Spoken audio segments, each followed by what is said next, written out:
Jair Bolsonaro está com a corda esticada com a justiça brasileira. Isso porque o ex-presidente, os ministros dele e militares são alvo da investigação da Polícia Federal que apura a tentativa de golpe de Estado. Mas tem um personagem envolvido nessa trama que até agora não tinha ganhado tanto destaque. O consultor político argentino Fernando Cerimedo, marqueteiro do presidente argentino Javier Milei. Lembra dele? O nome Cerimedo, ele é listado pela Polícia Federal como participante do núcleo da organização criminosa que tentou derrubar a democracia brasileira. De acordo com os investigadores, o consultor argentino teria atuado numa área de desinformação e também de ataques ao sistema eleitoral, junto com figuras já conhecidas nessa história, como o ex-ministro da Justiça, o Anderson Torres, os ex-assessores Tércio Arnaud, Mauro Cid, enfim. Cerimedo realizou uma live no canal dele no YouTube disseminando uma série de dados falsos sobre o sistema eleitoral em novembro de 2022, logo depois das eleições. A Polícia Federal acredita que a transmissão, que foi vista por mais de 400 mil pessoas, foi parte de um esquema organizado pela milícia digital para difundir fake news. Segundo eles, a finalidade, o objetivo, era estimular os seguidores de Bolsonaro a continuar nos QGs do Exército e assim criar um ambiente propício para um golpe de Estado. Os investigadores confirmaram com exclusividade para a coluna da jornalista Juliana Dalpiva, do CL Notícias, que Fernando Cerimedo vai ser indiciado pela Polícia Federal. Quarta-feira, 10 de abril de 2024.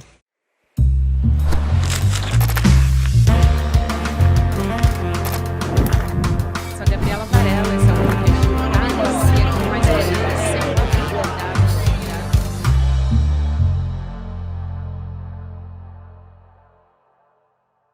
Olá, seja muito bem-vindo, seja muito bem-vinda. Eu sou a Gabriela Varela e esse é o Videocast em Detalhes. E aqui você já sabe, sempre com um convidado ou uma convidada, a gente analisa uma temática, discute uma notícia importante do momento. Hoje eu vou conversar com a jornalista Juliana Dalpiva, que é a nossa colunista aqui no ICL Notícias, e é ela que vai trazer essa notícia que ela apurou com exclusividade a respeito do inquérito do dia 8 de janeiro. Então, portanto, o inquérito do golpe. Tem um personagem que a gente já conhece, um consultor argentino, mas que é um elemento meio novo nessa história toda. Ela vai explicar tudo isso a partir de agora pra gente. Ju, obrigada por aceitar nosso convite. É sempre um prazer ter você aqui junto comigo. Oi, Gabi. Oi para todo mundo que gosta de acompanhar aqui o nosso Em Detalhes. É um prazer estar aqui contigo de novo. Vamos lá, então, começar pelo, talvez o ponto principal dessa história e que deixa todo mundo com uma expectativa grande, é que o inquérito do 8 de janeiro está na sua fase final e você traz detalhes, alguns bastidores já dessa conclusão que vem por aí. Então vamos partir desse ponto para depois entrar nesse personagem que eu já dei o spoiler no começo. Gabi, olha só. Primeira coisa que eu acho que eu vou pontuar aqui, porque é um caminhão de inquéritos, né? São trocentos. Este inquérito que apura a tentativa de golpe de Estado e é o braço político, ou seja, o Bolsonaro, o Mauro Cid, todas essas figuras da política, né? Chama o inquérito das milícias digitais. Ele existe no Supremo Tribunal Federal desde 2021, como desdobramento de um outro inquérito que apurava os ditos atos antidemocráticos. Aí separou, foram apurar os grupos, né? Fizeram uma série de investigações depois daquelas manifestações e aí vão apurar os grupos. Aí o ministro Alexandre de Moraes determina a criação do inquérito das milícias digitais. Dentro deste inquérito, apura a tentativa de golpe de Estado pelo braço político, o uso, né, a apropriação ilegal do patrimônio via joias, né, apropriação, venda das joias, e a questão do cartão de vacinação. Esses são os três bracinhos deste inquérito em que a Polícia Federal trabalha.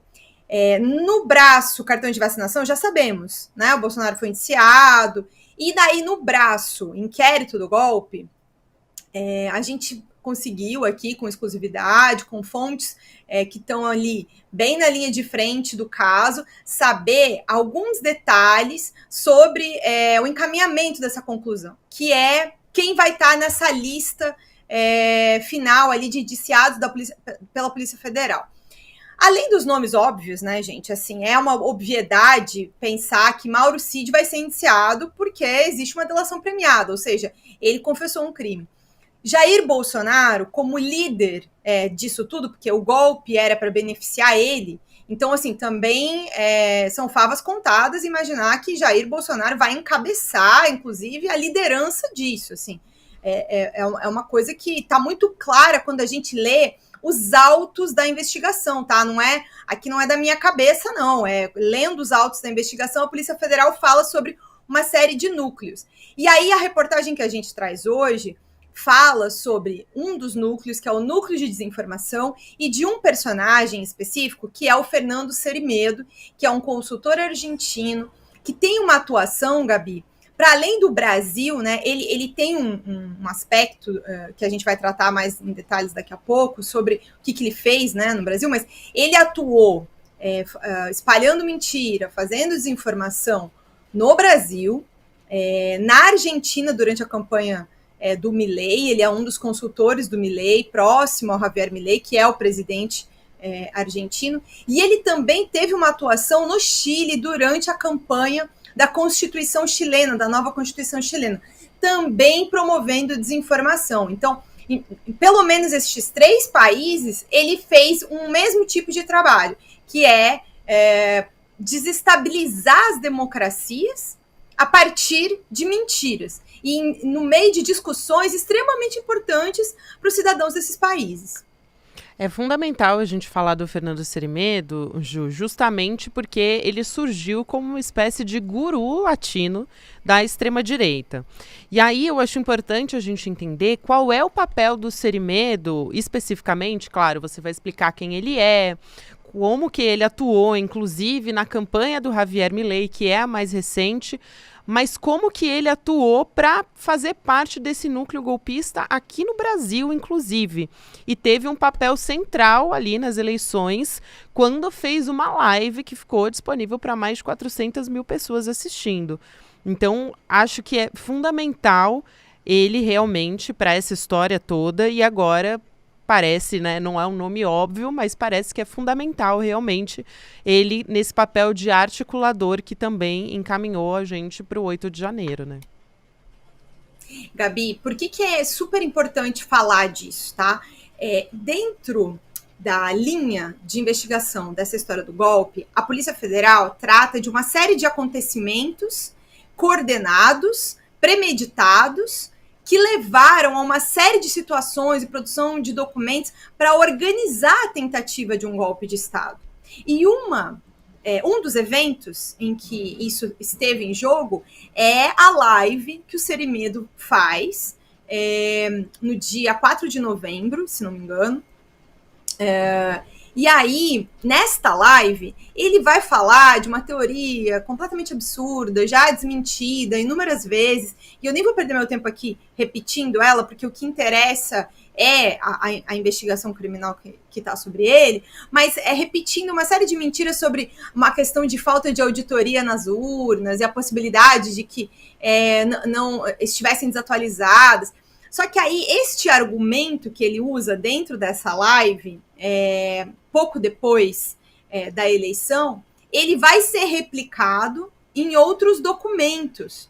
Ele vai ser replicado no documento do relatório que o PL fez para entregar para Alexandre de Moraes, que foi feito por aquele Instituto Voto Legal. Esse mesmo argumento da live vai parar nesse documento, e depois vai parar num outro documento também, que foi encontrado no celular do Mauro Cid, que era uma espécie de moção ali, alguma coisa que eles queriam constranger o então comandante do Exército, o general Paulo Nogueira, para assinar aquilo e submeter a partidos políticos. Então, o que a Polícia Federal argumenta dentro do relatório, né, o relatório da Tempus Veritatis, que é um relatório extremamente extenso, mais de 1000 páginas, é que tudo isso estava coordenado.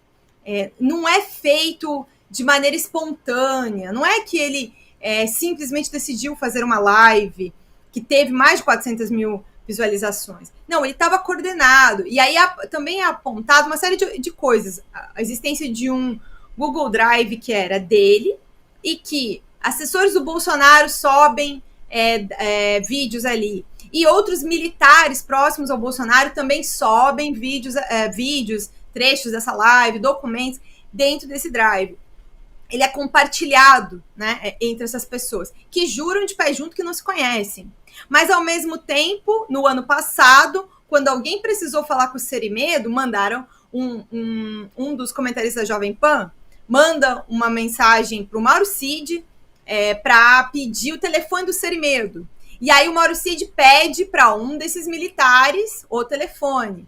Então ele tinha. E aí ele manda para essa conversa. O Cerimedo diz que não conhece ninguém. Mas aí lembra, eu lembro, desse aqui eu lembro, porque alguém me procurou, mas nunca mais tive contato, é a versão do Cerimedo. Então, assim, o que a Polícia Federal também demonstra é um contato permanente entre essas pessoas ali, neste período em que se discutia essa questão do golpe.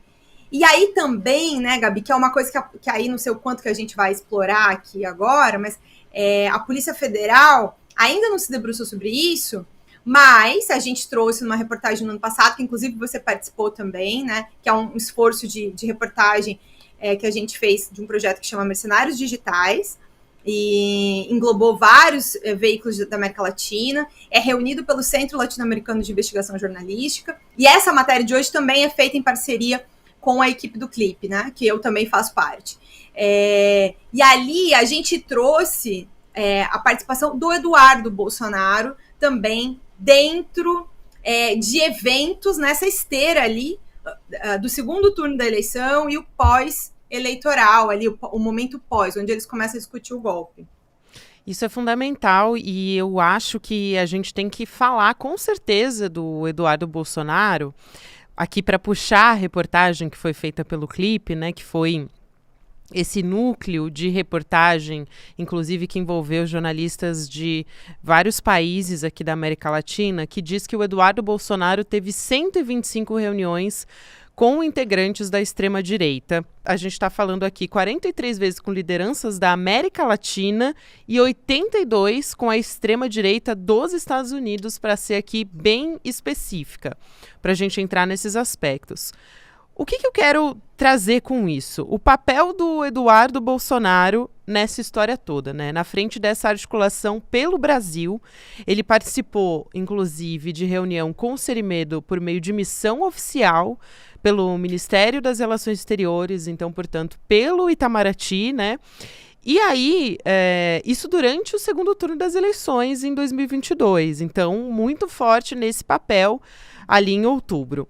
Por que o Eduardo, Ju, ainda não foi ouvido pela Polícia Federal até agora? Dá para a gente ter uma expectativa, já que a gente sabe que o Cerimedo vai ser indiciado a partir de todas essas provas que você está trazendo aqui, que são provas que estão nessa documentação. O Eduardo, ele não vai ser questionado, porque afinal eles se reuniram, né, os dois. Gabi, essa é uma questão realmente, assim... Um ponto muito importante sobre por que o Eduardo deveria ser ouvido. Um aspecto é fundamental. Na metade de outubro, acho que 14, 15, 16 de outubro de 2022, o Eduardo fez uma viagem para Buenos Aires para se encontrar com o Fernando Cerimedo, na esteira ali do segundo turno, né? Poucos dias antes do dia da eleição, que o Bolsonaro perdeu. E dentro daquele segundo turno, que todo mundo sabe aqui, todo mundo acompanhou, foi duríssimo, e que a gente sabe o tanto que o Bolsonaro tentou de tudo para ganhar a eleição, e mesmo não ganhando, ainda ficou, né, articulando maneiras de tentar uma virada de mesa ilegal para ficar no poder, não sair da presidência da República. E aí o Eduardo faz uma missão oficial. Primeiro que ele esconde isso. Ele faz essa viagem sem comunicar publicamente que é uma missão oficial, mas ali na tramitação da Câmara e até do Itamaraty, na época o Itamaraty faz telegramas para a Embaixada em Buenos Aires comunicando que o Eduardo ia. Aí essa viagem não ficou clara até o momento quem pagou ela, porque um site que o Cerimedo tem chegou a publicar matérias mostrando que estava ciceroneando ele, depois disseram que não pagaram, aí o Eduardo disse muito pouco quando foi questionado sobre isso, mas daí também não quis esclarecer especificamente se foi ele que pagou, se pagaram para ele. E aí ele vai lá, ele se encontra, faz uma série de agendas, inclusive produção de conteúdo com problemas, com questões de informação, não vou dizer assim falsa, mas sempre tem aquele problema de, às vezes, é distorcida, né? Sobre a realidade da Argentina. E aí sempre fazendo aquela coisa, o Brasil vai virar Argentina. Então, assim, foram feitos uma série de conteúdos nesse sentido, naquela época.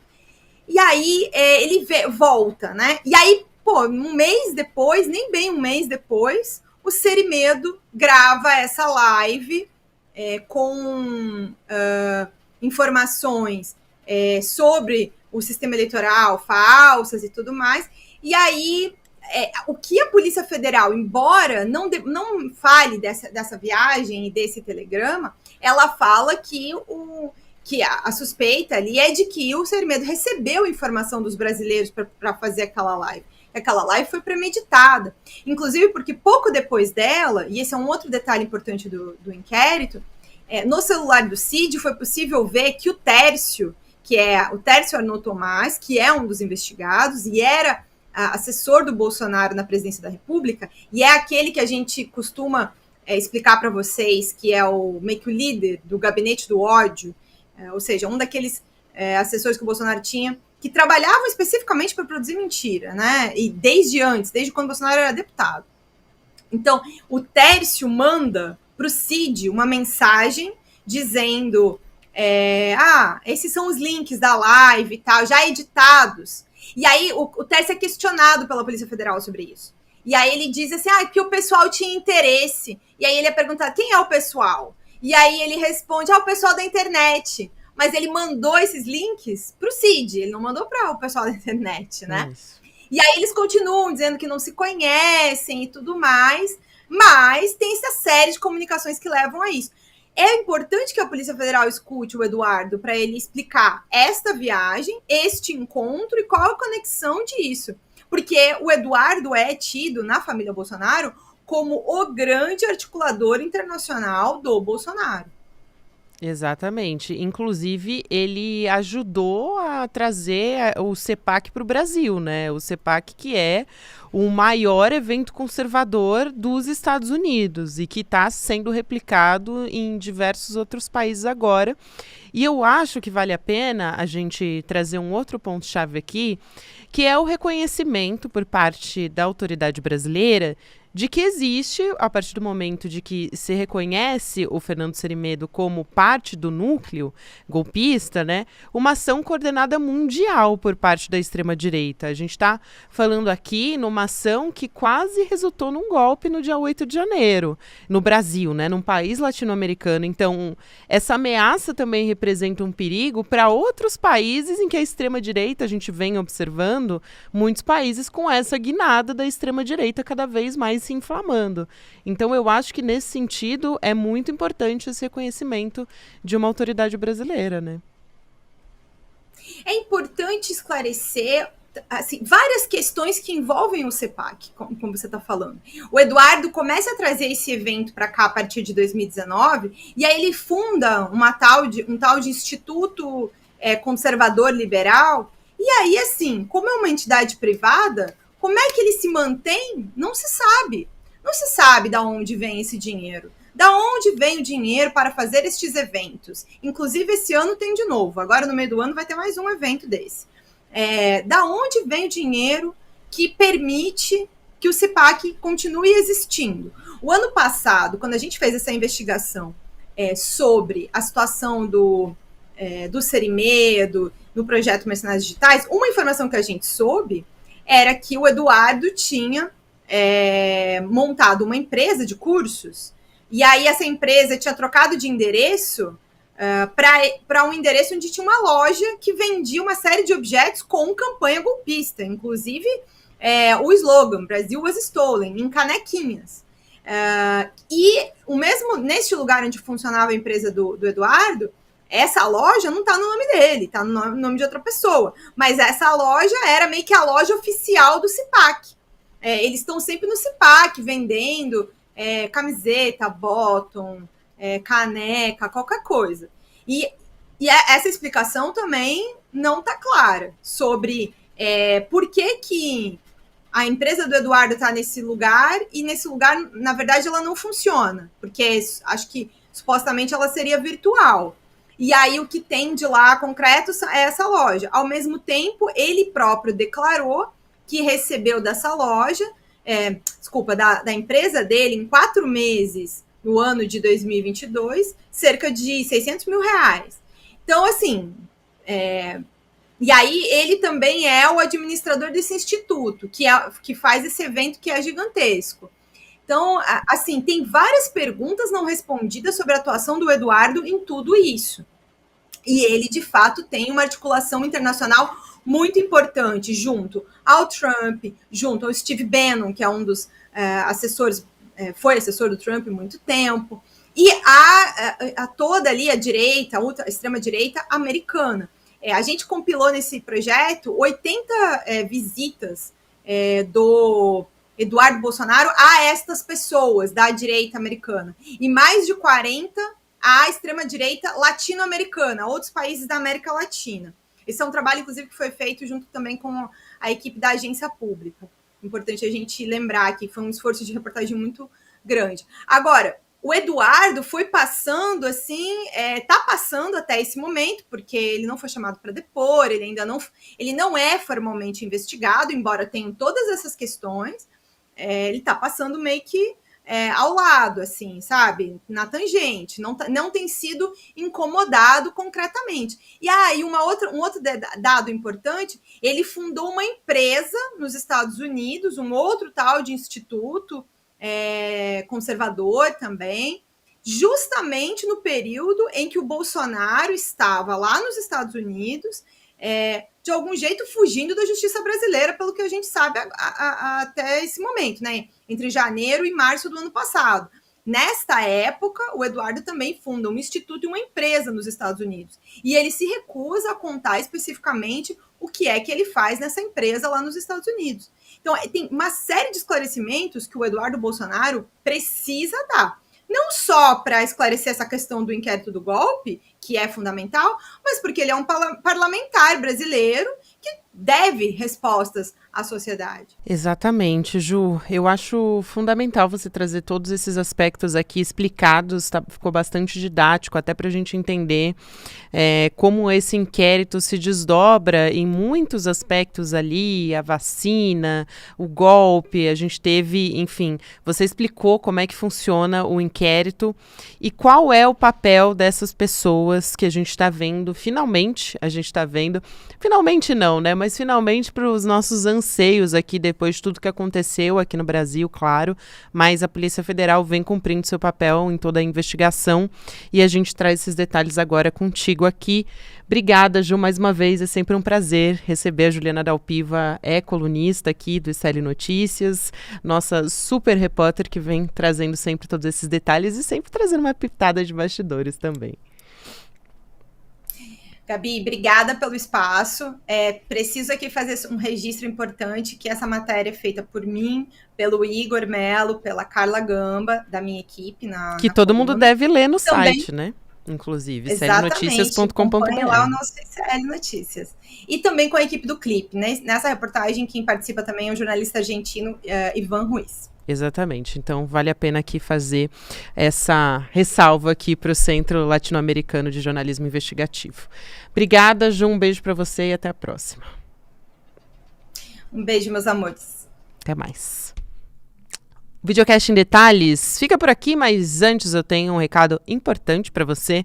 Nessa quarta-feira, além de que você pode conferir todos os nossos episódios em todas as plataformas de áudio, fica a dica também que a aula que a gente teve no último domingo com o Elliot Harrison, que é o psicólogo social dos Estados Unidos, um dos maiores intelectuais do nosso tempo, inclusive que ele tem 92 anos, então tem um conhecimento acumulado de de uma vida toda aí estudando o comportamento humano. 128 mil pessoas se inscreveram para assistir ao vivo essa aula.